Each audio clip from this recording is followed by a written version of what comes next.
কার্যালয় শেখ মুজিব হাসিনার ব্যানার। যশোর জেলা আওয়ামী লীগের পুড়ে যাওয়া পরিত্যক্ত কার্যালয়ে শেখ মুজিবুর রহমান ও হাসিনার ছবি সম্বলিত ব্যানার ঝুলতে দেখা গেছে।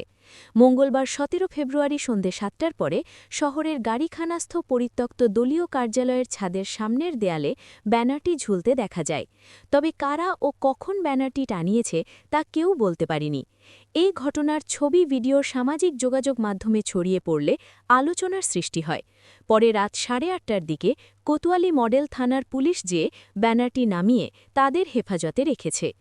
ভিডিওতে দেখা যায় জেলা আওয়ামী লীগের দলীয় কার্যালয়ের গাড়িখানাস্থ সড়কের সামনে অংশে শেখ মুজিবুর রহমান ও হাসিনাকে জড়িয়ে ধরা বাবা মেয়ের একটি ছবি সম্বলিত ব্যানার ঝুলছে। ব্যানারটির এক কোণে জয় বাংলা জয় বঙ্গবন্ধু লেখা রয়েছে। দলীয় কার্যালয়ের সামনে অনেক পথচারী ব্যানারটির ভিডিও করছে। স্থানীয় দোকানদাররা জানান কে কখন এটি লাগিয়েছে সেটা জানেন না তারা। এক দোকানদার জানান ৩ তলা বিশিষ্ট ভবনের দ্বিতীয় ও তৃতীয় তলা আওয়ামী লীগের কার্যালয় ছিল। ছাত্র জনতার গণ অভ্যুত্থানে বিজয়ের দিন ৫ আগস্ট বিকেলে ছাত্র জনতা আগুন ধরিয়ে দেয় কার্যালয়ে। পরে বিক্ষুব্ধ জনতা লুটপাট করে। সেই থেকে পরিত্যক্ত রয়েছে ভবনটি। পরে ভবন কর্তৃপক্ষ কার্যালয়ের প্রবেশপথটি ইট দিয়ে গেঁথে দেন। পরে সেখানে আর প্রবেশের কোনো জায়গা নেই। ধারণা করছি পেছনের ভবনের কার্নিশ দিয়ে কেউ ছাদে উঠে ব্যানারটি টাঙিয়েছে।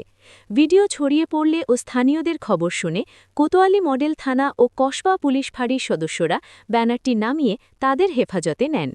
কোতোয়ালি মডেল থানার উপপরিদর্শক এসআই সাইফুল ইসলাম ও কসবা পুলিশ ফাঁড়ির উপপরিদর্শক এসআই ওহিদুজ্জামান বলেন, ঊর্ধ্বতন কর্তৃপক্ষের নির্দেশে আমরা ব্যানারটি অপসারণ করেছি। ব্যানারটি কসবা ফাঁড়িতে রাখা হয়েছে।